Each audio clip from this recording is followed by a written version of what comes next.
Right now, today, I mean, nearly 40% of the code being written at one of the world's largest technology services firms is, it's just not being written by a human. No, it's not. It's wild.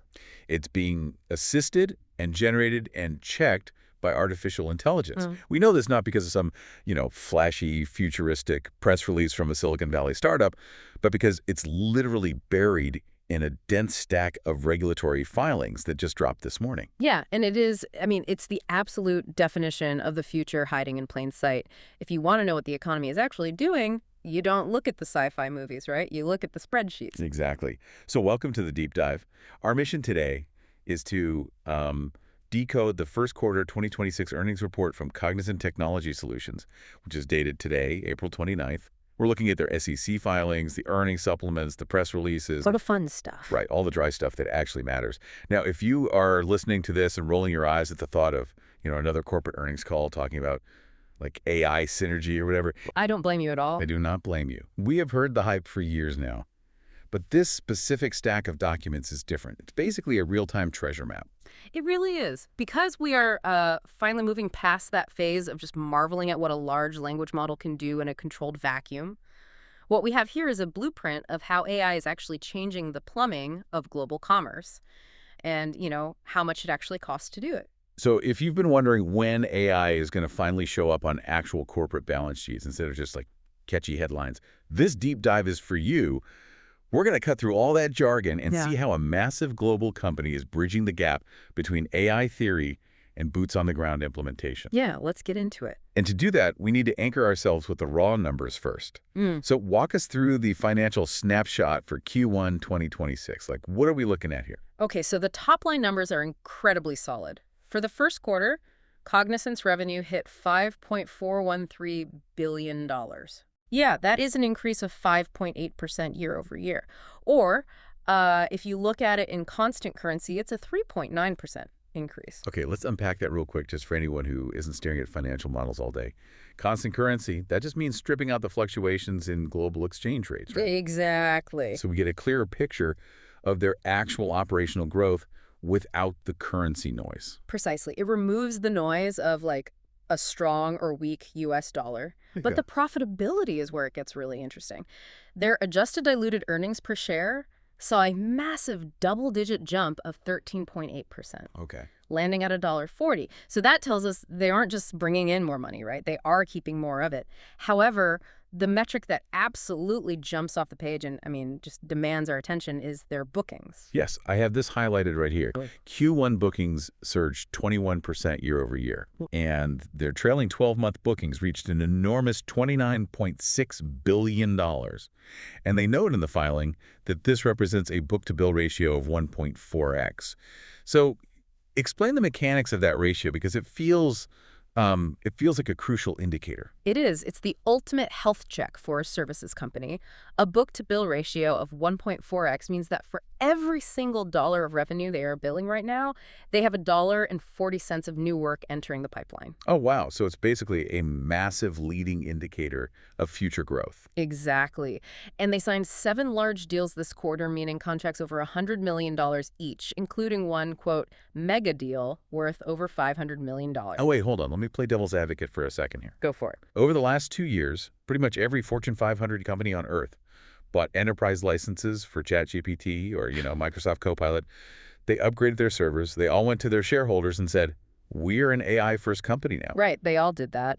Right. So if they already bought the tools, why are they suddenly paying a company like Cognizant billions of dollars today? Like, what are they feeling to do on their own? Well, what's fascinating here is that buying the tool is the easy part. Cognizant's CEO, Ravi Kumar S., he used a very specific phrase in these filings that perfectly captures the current panic in the boardroom right now.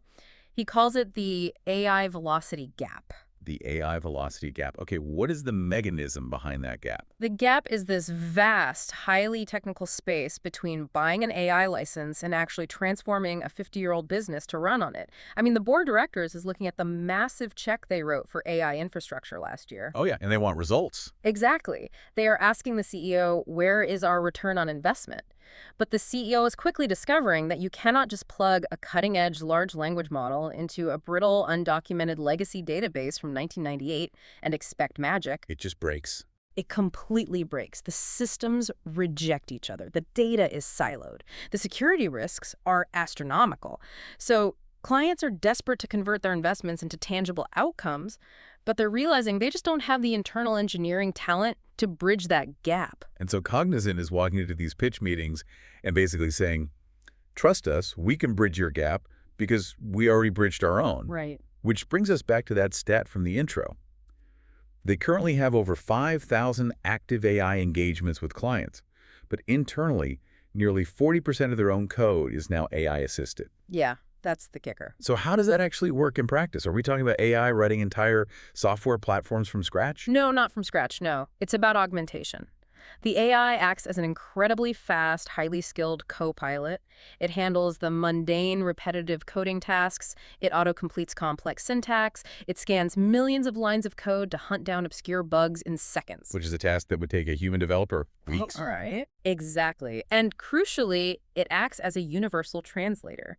So it takes ancient legacy code, say COBOL, and translates it into modern languages like Python or Java. So when Cognizant goes in to sell a $500 million mega deal, they aren't just handing over a glossy brochure of, like, AI theories. They're saying, look at our own delivery pipeline. We are generating 40% of our output with AI. We are our own best case study. Yes. They are selling the proven solution to a problem that is keeping every corporate executive awake at night. So they are booking a $30 billion backlog to fix these enterprise headaches, which naturally makes you wonder, where is that mountain of cash actually coming from? Because looking at the sector breakdown in these filings, it is definitely not an even spread across the economy. No, not at all. It's incredibly revealing. It shows us exactly where the operational pain points are most acute right now. I can break down the raw sector data if you want to look at the differences. Please do, because there's a massive outlier jumping off the page to me. Right. So the undisputed growth engine right now is financial services. That sector is up 12.4% year over year to $1.644 billion. Huge. Communications, media, and technology also had a solid showing, up 8.1%. Products and resources grew by a modest 3.4%. But then you look at health sciences, and it is essentially flat. It just edged up a microscopic 0.5%. See, that is exactly what I mean. I admit some confusion here. We hear constantly about how AI is going to revolutionize medicine, right? Oh, all the time. Discovering new drugs, analyzing x-rays, personalizing patient care. So why is health sciences completely flat while financial services is just throwing billions at AI integration? It comes down to the fundamental nature of the data and, well, the regulatory environment. Banks and financial institutions, they are sitting on structured, highly numerical data. Oh, okay. Yes, their systems are old. I mean, some are still running on mainframes from the 1980s, but the math is the math. If you want to use AI to detect fraudulent transactions or modernize an enterprise resource planning platform, the path to ROI is very, very clear. So the risk of breaking something is high, which is why they hire a firm like Cognizant. But the reward is immediate. Exactly. And healthcare just isn't structured like that. Right. Healthcare data is incredibly fragmented. It's a mess. It's doctors' handwritten notes, it's diverse imaging formats, hyper-strict patient privacy laws, and, isolated hospital networks that absolutely refuse to talk to each other. Right. Yeah. So the regulatory hurdles to implementing an automated AI system in a hospital are just exponentially higher than automating a bank's treasury platform. The healthcare sector knows they need AI, but the sheer complexity of their data silos is severely slowing down the actual adoption rate. That makes perfect sense. It perfectly aligns with the client wins they highlight in the report. Like they announced they joined the JP Morgan Payments Consultant Implementation Program to help modernize treasury platforms. Yep. They signed a strategic agreement with the DAMAC Group in the UAE to overhaul their IT operations. But here's where it gets really interesting to me. It's not just who they are working with, but what specific tools they are bringing to the table. They are acting like what I can only describe as an AI sommelier. An AI sommelier, I actually like the sound of that. How so? Well, they aren't tied to one single brand of AI. They aren't just selling Microsoft or just selling Google. They are pairing specific AI models with specific enterprise problems. Right. For instance, the filing notes. They are scaling OpenAI's Codex across their enterprise clients for software engineering. But then for retail customer service, they just launched Agentic Retail CX, which is built on Google Cloud's Gemini Enterprise. Yeah, that's a great point. And over in that highly complex healthcare space we just talked about, they partnered with Palantir, specifically their Foundry and artificial intelligence platform, for their TriZetto business. If we connect this to the bigger picture, you've just highlighted why the integration layer is where the real commercial value is right now.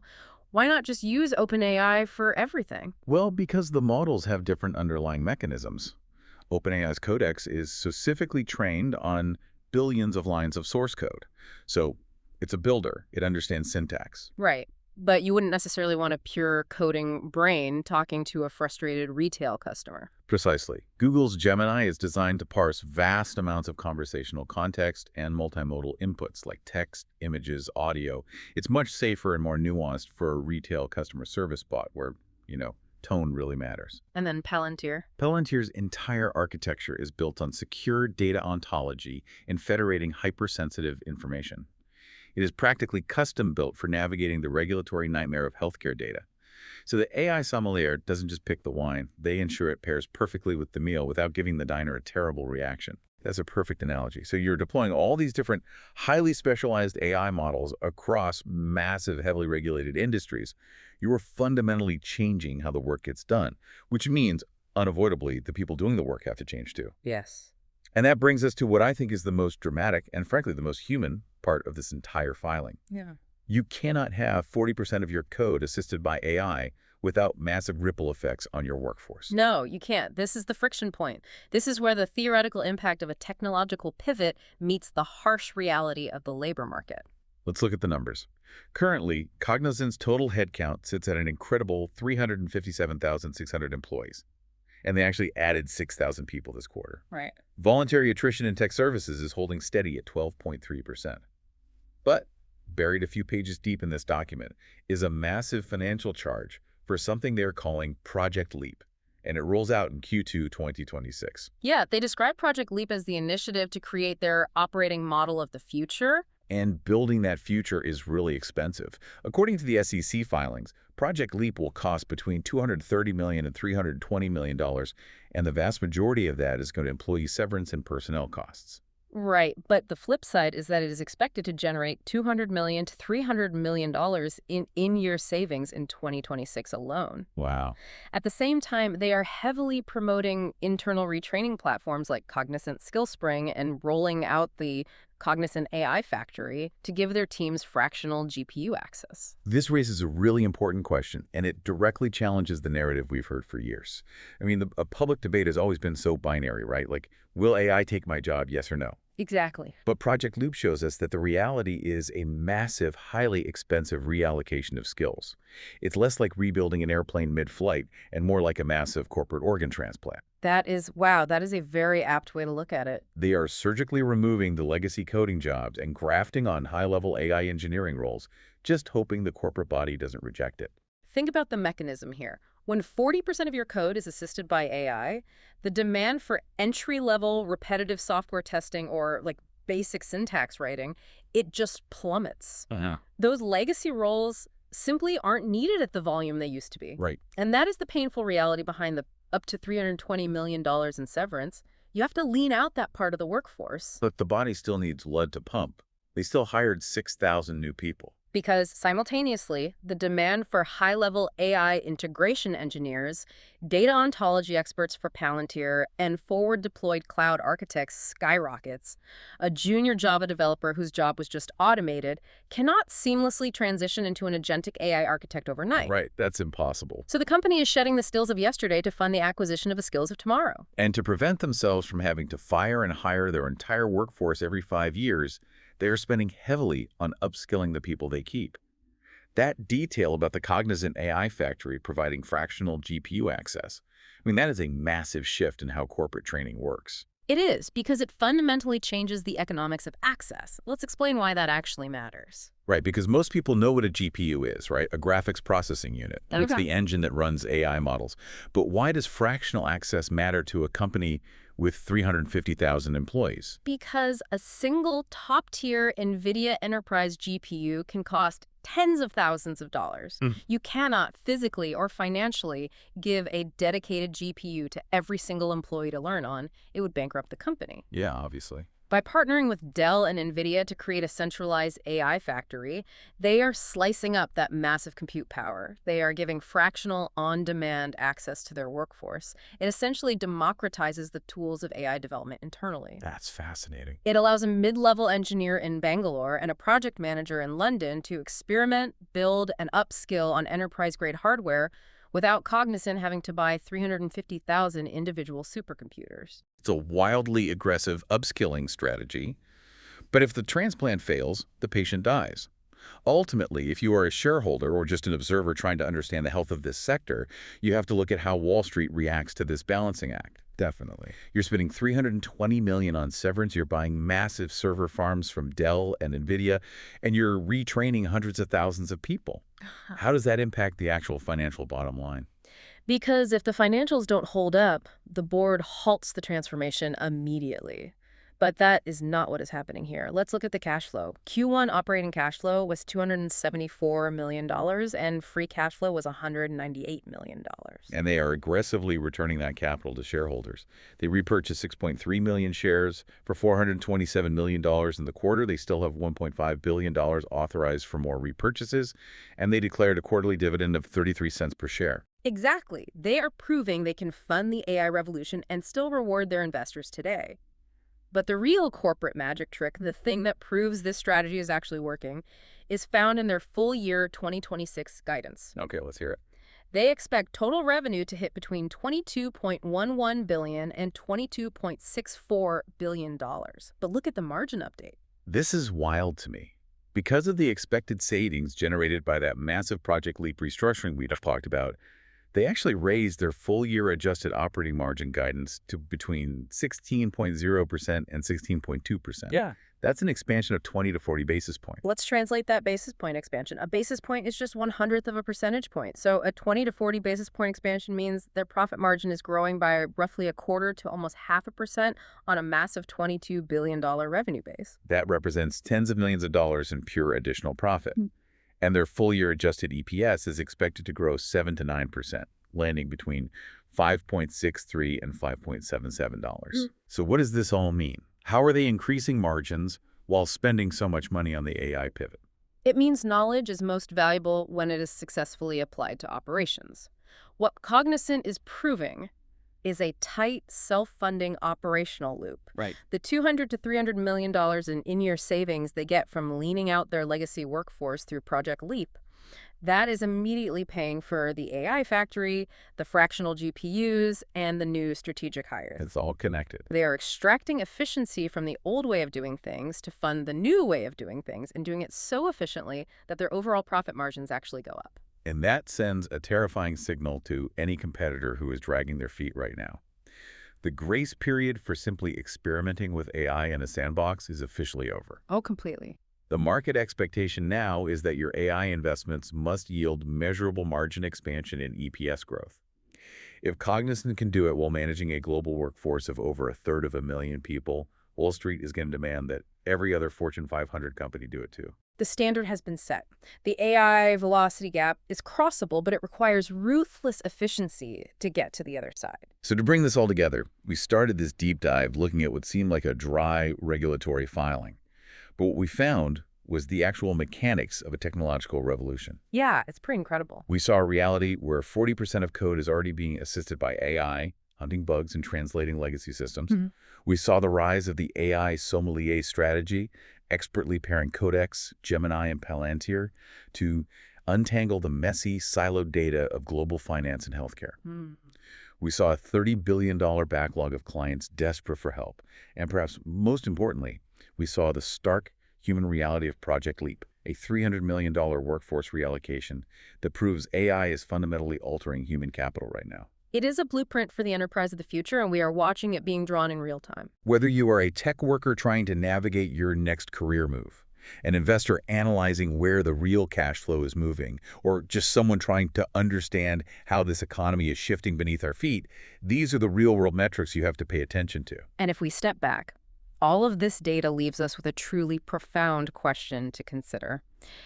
If a major tech firm already has nearly 40% of its code assisted by AI today, And they are willing to spend hundreds of millions of dollars to sever legacy roles while training their retained workforce on advanced AI platforms. Yeah. What does an entry-level tech job even look like 5 years from now? Are we fast approaching a reality where humans no longer do the foundational ground-level work at all, but simply act as managers for teams of hyper-specialized AI agents? That is the multi-billion-dollar question. And as we saw today, the answer is actively being written right now.